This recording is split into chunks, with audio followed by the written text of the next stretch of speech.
It's Red Eye Radio. Gary McNamara and Eric Harley talk about everything from politics to social issues and news of the day. Whether you're up late or you're just starting your day, welcome to the show.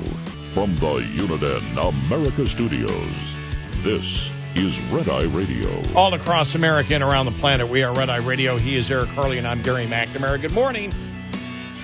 Thank you for being here. Thank you. Let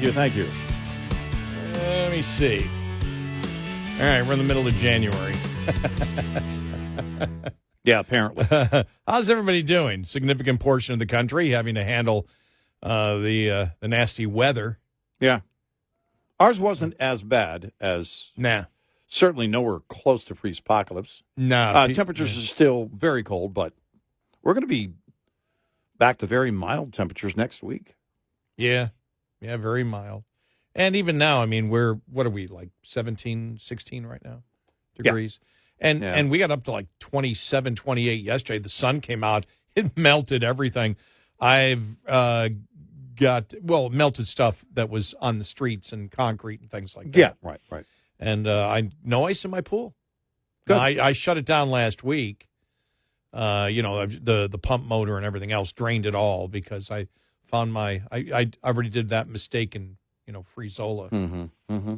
But so it was all good. Temperatures were cold in Des Moines and in places in Iowa yesterday where the Iowa caucuses happened. You had roughly 60,000 fewer people. Initial estimates went out and actually were a part of the caucuses. Yeah.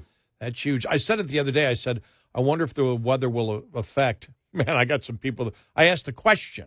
I wonder if the weather will affect people that, members of the GOP that wish to caucus. I had some furious people. It won't affect us. It won't. Well, if it didn't affect you, if that 60,000 wasn't because of the weather, then you have an enthusiasm problem right now in the in the Republican Party in Iowa. Yeah. I don't know what it is, but that's a huge problem with everything going on.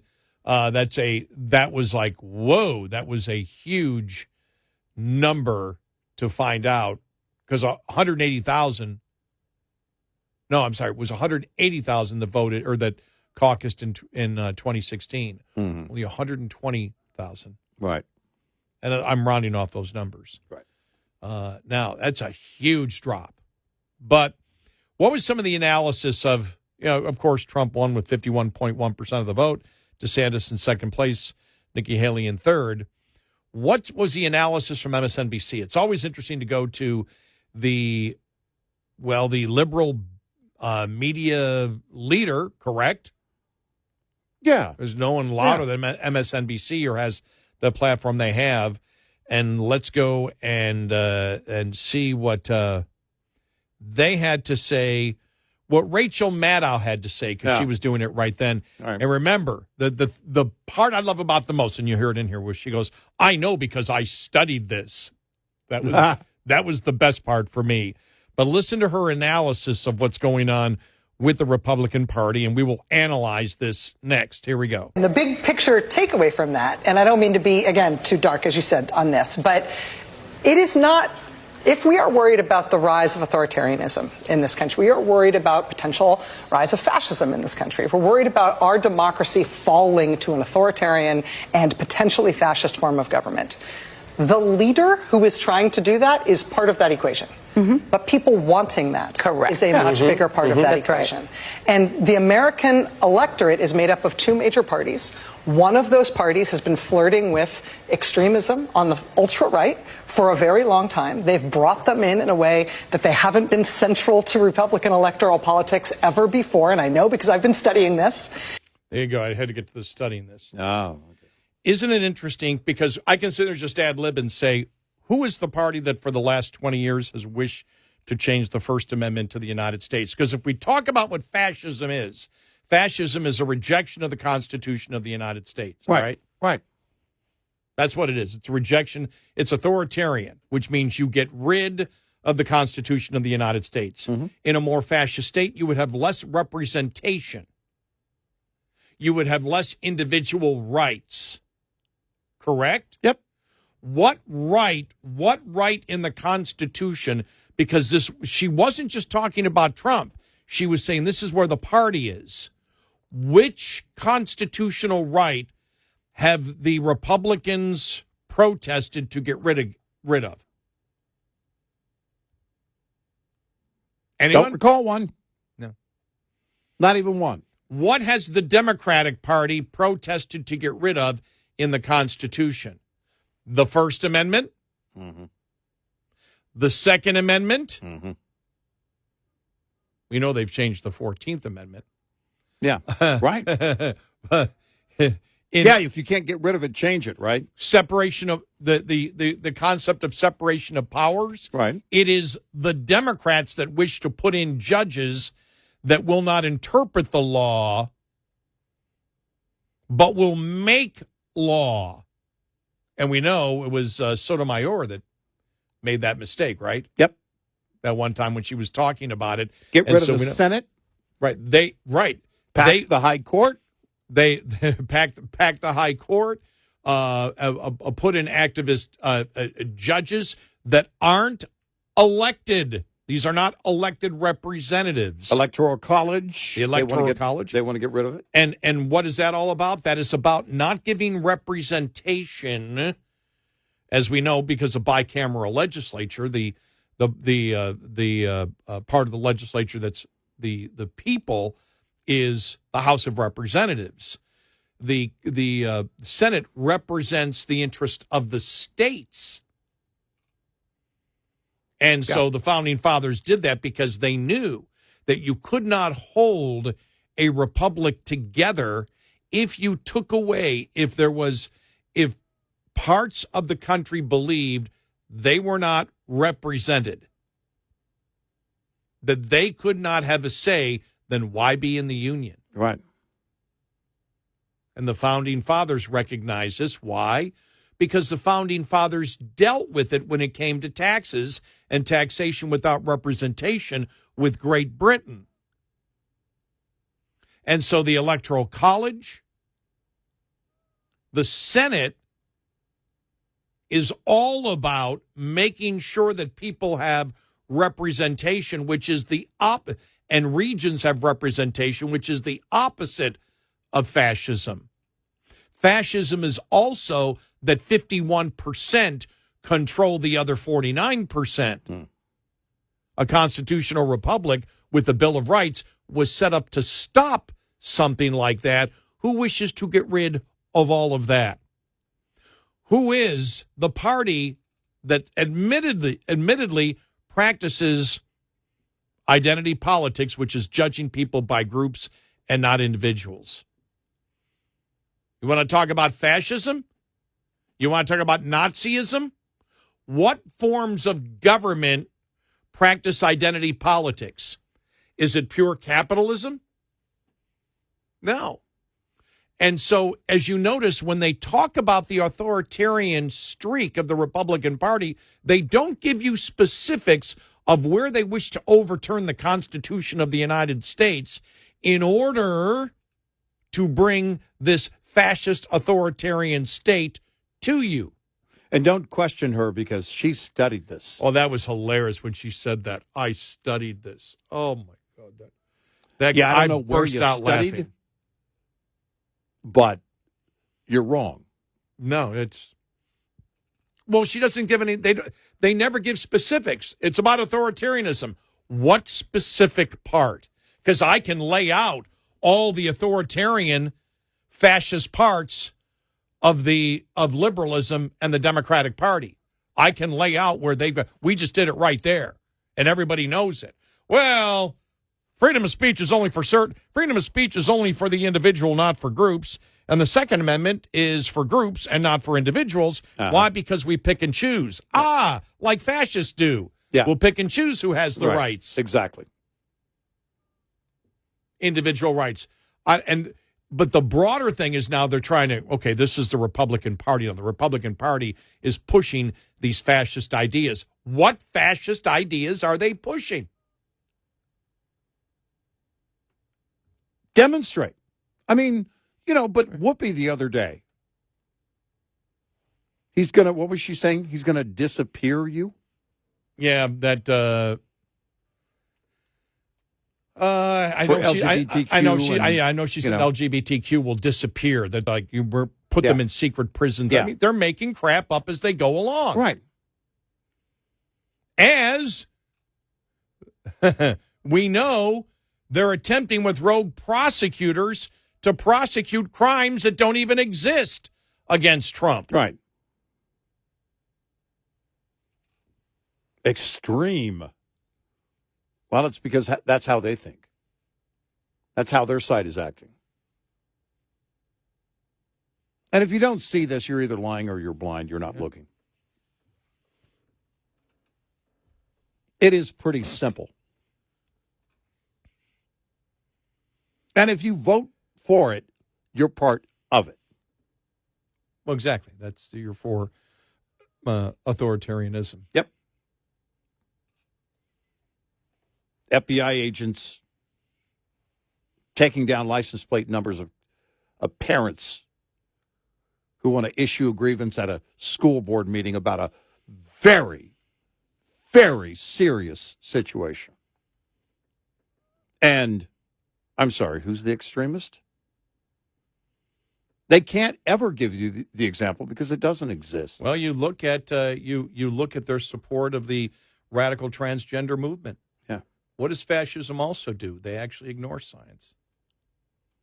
Fascists don't pay attention to science. The radical transgender movement. A man can be a woman when a man says so. And if you don't agree, we'll destroy your life. You want a fascist mindset? We're going to tell you a lie, and if you don't agree to the lie, we'll destroy your life. This is too easy. Yeah. And every Democrat listening right now knows it. Rachel Maddow was throwing out a bunch of propaganda, and you were buying it. Yep. You buy it, yet she doesn't give the evidence that we give. Because she can't. She can't, no. She can't. And this is it. They can't defend Biden, so you build the big fear. And this is how they're going to promote Biden, basically. And it's becoming more and more insane and ridiculous. Yep. Because there is nothing on the merits. And you know how you know we're right? Because we studied it. That's right. Gary and I have studied it over the last commercial break. In minutes. We studied it.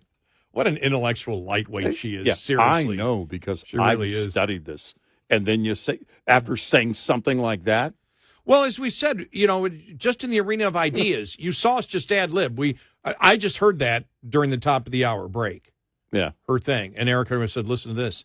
All right, we played it when it came out, and we said, okay, let's go for it. Did it ad lib. It's very easy to explain where the fascist mindset exists in this country, and it is not in Republicans. Nope. It is in Democrat liberals, and it's in people just like Rachel Maddow. You don't even realize it. Oh, we can reject. We're going to reject parts of the Constitution just because it doesn't fit our narrative. Right. Sorry, Yeah. The Bill of Rights and individual rights don't work that way. And if that's not your goal, and if your goal isn't representation that the founding fathers had come up with for this country in order to keep it unified and together, which is, again, the Senate and the Electoral College, if you believe 51% out of control, the other 49%, that's the fascist mindset.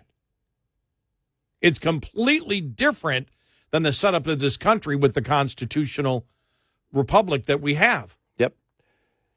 That is meant to protect individual rights and keep the majority from oppressing the minority. Mm-hmm.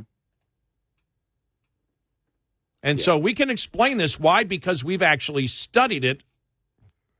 I'm sorry. I had to say that. It's like, it sounds when you do that, it sounds like you have no confidence in your opinion. Because when I just say it, I'm like, oh my gosh. I know because I've studied it. Yeah. Yeah, for how long? She didn't say, I know because this is where they stand on the issues. Right. We wouldn't say that because it's stupid. We'd say, well, I know I'm right because Right. Identity politics is wrong. Identity politics is a part of an authoritarian government. Yep. A government that believes we judge people as groups and not individuals. I've explained it. I just didn't say she's authoritarian because I studied it. We explained the damn thing. Right. She can't. Nope. There's nothing there. 866-90 Red Eye. This morning's USDA Farm Report is brought to you by House Products. Tested, trusted, guaranteed since 1920. What were some of the climate contributors to a warm 2023? The fifth warmest on record based on average mean temperature. USDA meteorologist Brad Rippey. Very few cold outbreaks during 2023, and we had that epic heat wave across the deep south and general heat in many other areas of the country as we went through the year. And how did the warmth play a role in precipitation last year? If you look at the overall precipitation across the lower 48 states, the average value was 29.46 inches, just a little bit below or 98% of the 20th century mean of 29.94 inches. That marks the 43rd driest year on record of the last 129. A state-by-state breakdown of 2023 precipitation totals range from Louisiana's 8th driest year on record, compared to top 10 all-time wettest conditions for 6 New England states. I'm Ron Bain reporting for the U.S. Department of Agriculture in Washington, D.C. This report brought to you by Cenex Fuels and Lubes. Coming up, more with Gary McNamara and Eric Harley. It's Red Eye Radio.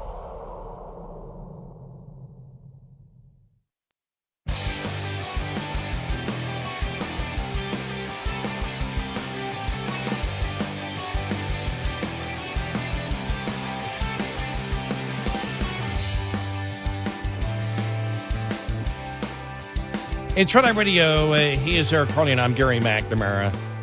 Interesting, Trump got 51.1% of the vote, and Iowa caucus goers, was interesting. The top two topics? Yeah. Immigration, number one. The border, number one. Yep. The economy, number two. There you go. Everything else was in single digits. Those are the two most important things for Iowa voters, which I would probably say were the most for most of American Republicans. I would say that for the GOP side, if the border's not number one, I mean, it's right up there with the economy. It's a very close second. Yep. And so I'm not surprised, because those are the two things that you could say Trump on because there's a couple of things we've said. Look, DeSantis has always been an attractive candidate. Because, and you can even look at the polling, most people, even in Iowa, believe he's extremely conservative and probably more conservative than Trump. But the fact is, he has succeeded in moving things forward in the state. But when you look at the two things that are most important to Republicans, which is immigration and the economy, that's where they believe Donald Trump succeeded in his first term. Right. Well, that's the thing. Look. When something, and we've never really gone through, as a generation, gone through what we've gone through with COVID and then the massive inflation that followed because of the over-response to COVID. We've never been in this place before, and this is how people think. Man, if we could just go back to before all this happened. And Trump represents that for a lot of people. The question is, how many? How many in the GOP? How many? Because his presidency, if you look at the economy and how it was expanding during that time up until COVID, people look at that and go, well, I know that's what was happening when he was the president, and they're wishing and hoping that they could go back to that time. And we'll see how many act on that wish.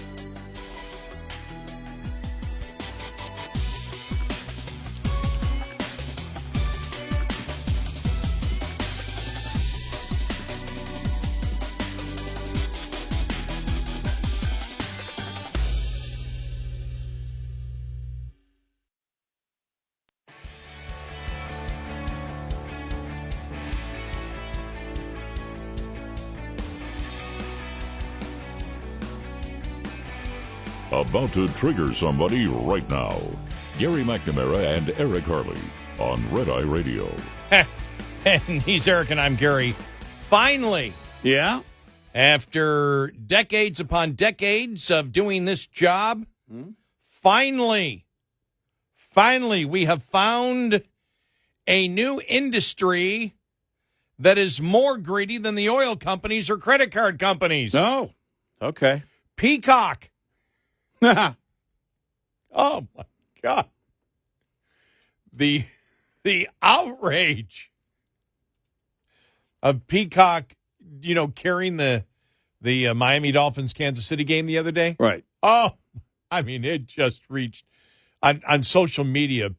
People were just going crazy. The people have a right to see the game for free. Well, I had to Google it. Yeah. Because I'm like, there was such an outrage. Somebody from Congress had to say something about it over the weekend. Oh, yeah. And they did. Yeah. Congressman Pat Ryan, a Democrat from New York, blasts the NFL and NBC for greedy bait-and-switch scheme.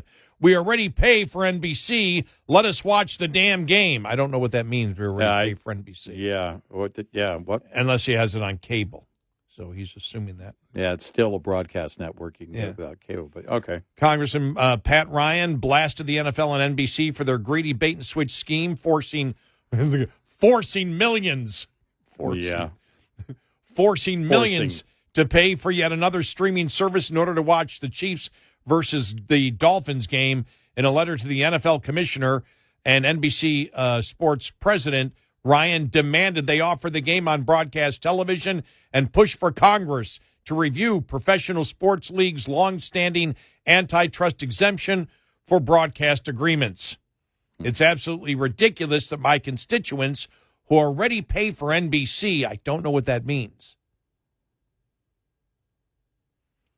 Yeah, have to. They shouldn't be paying for NBC. Yeah, if you're paying for NBC, you're doing something wrong. Exactly.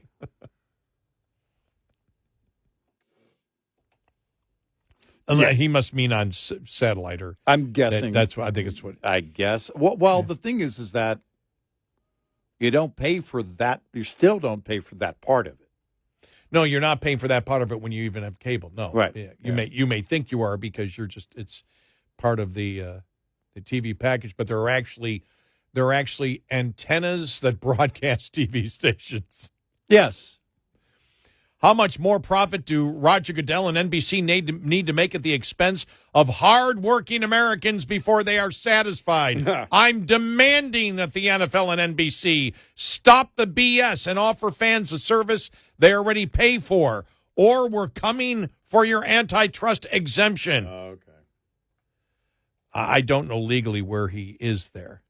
Yeah, I don't know.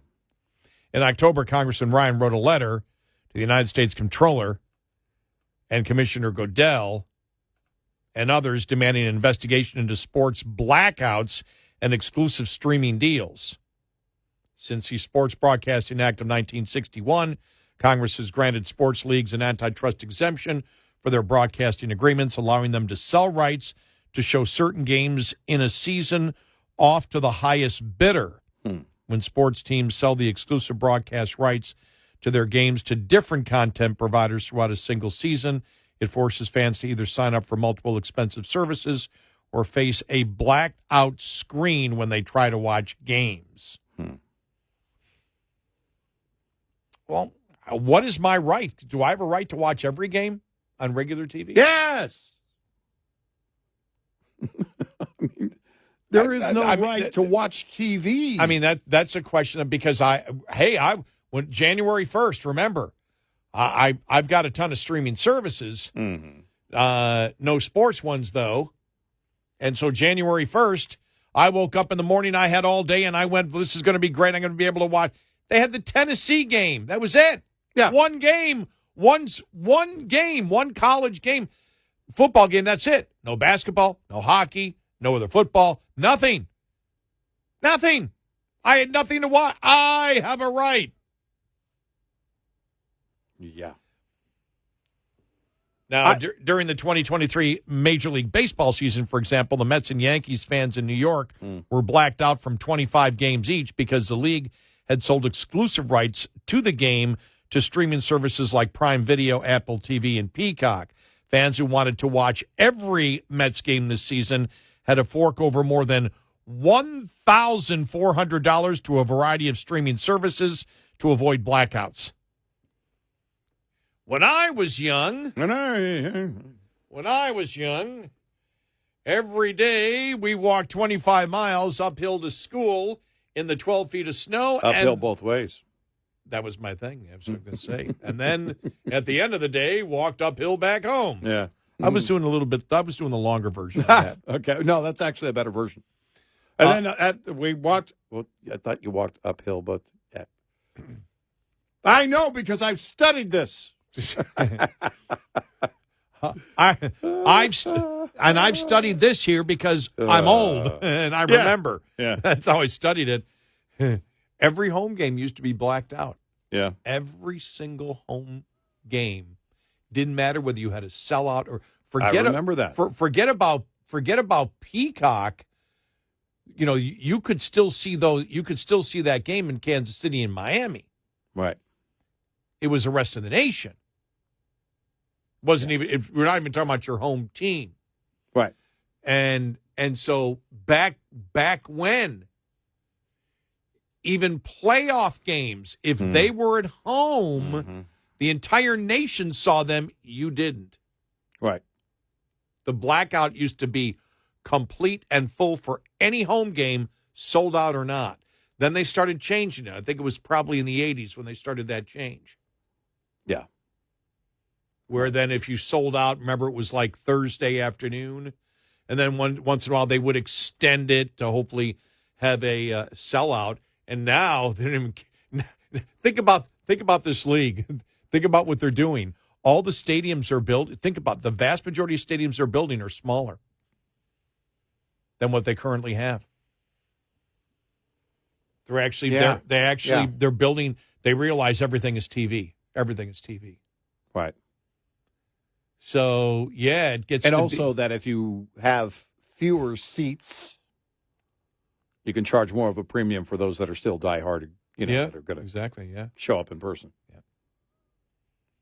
So, I'm telling you, people are just furious over that. They go, but it's a playoff game. And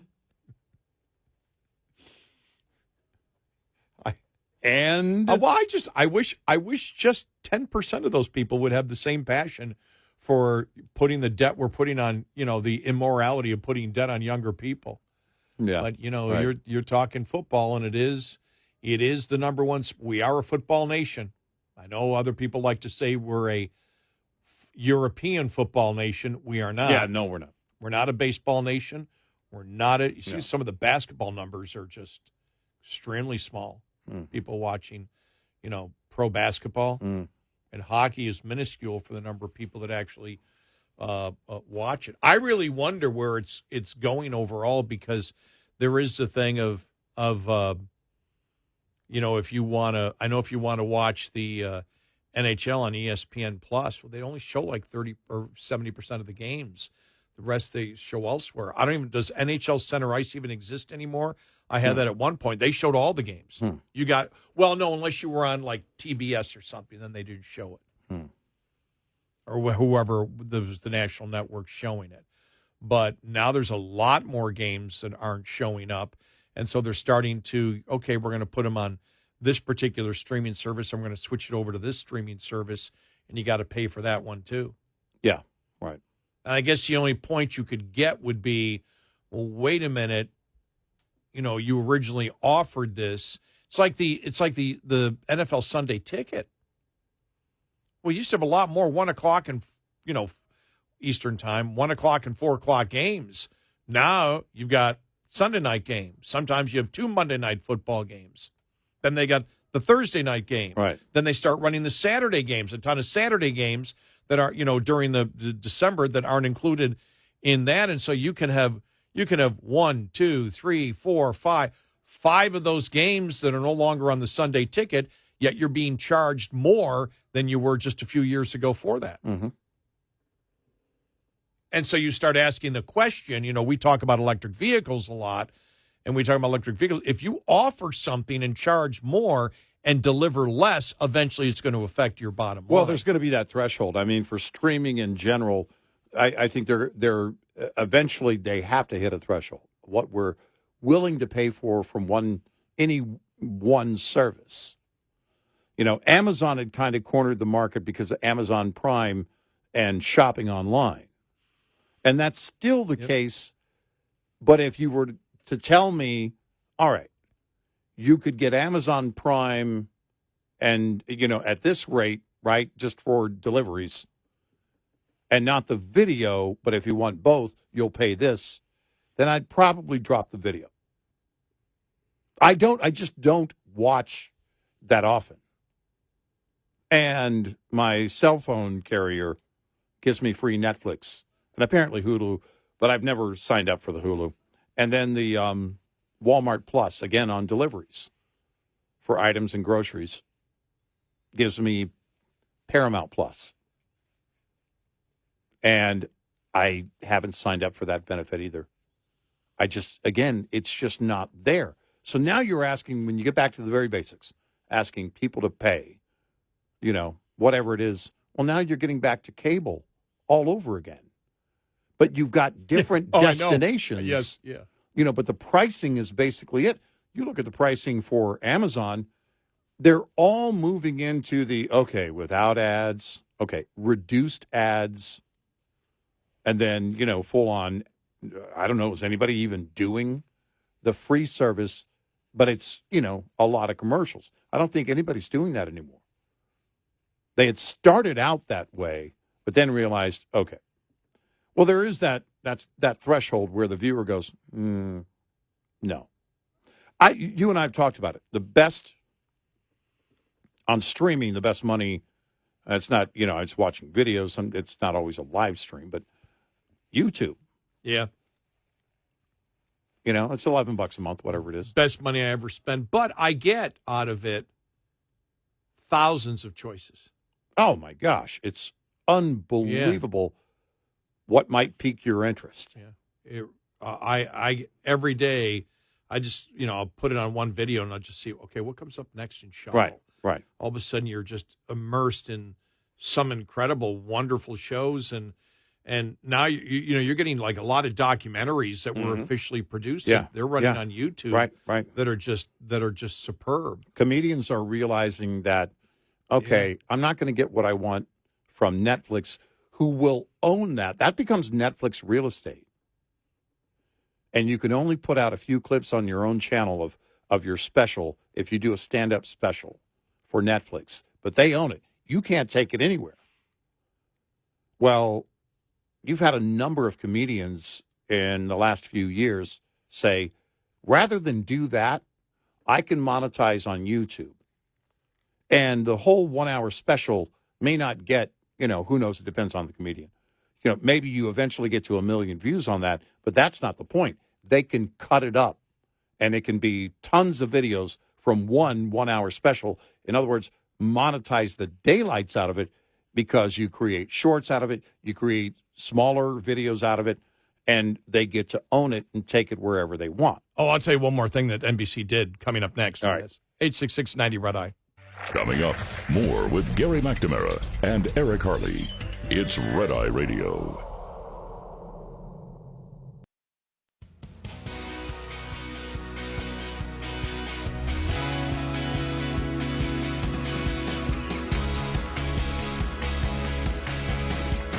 It's Red Eye Radio. He's Eric Harley, and I'm Gary McNamara. So you know what NBC did? So the first game was on, and then in the post-game show and what they had a pregame show, it was almost like the home shopping network because they were trying to get you to buy the next game. Oh, yeah.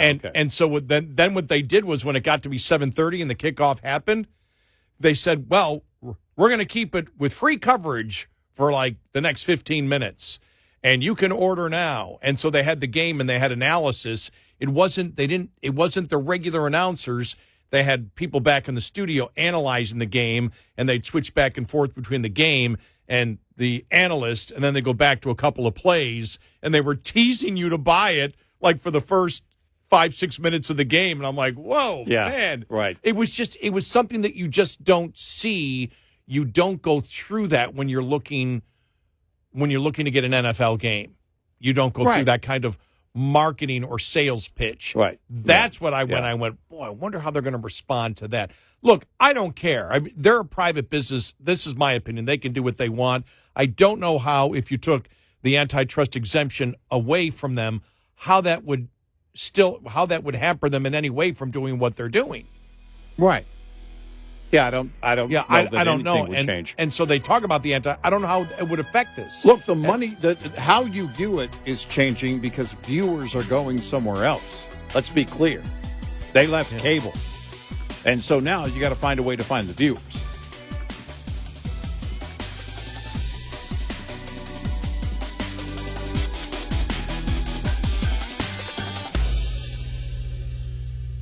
This is Red Eye Radio on Westwood One.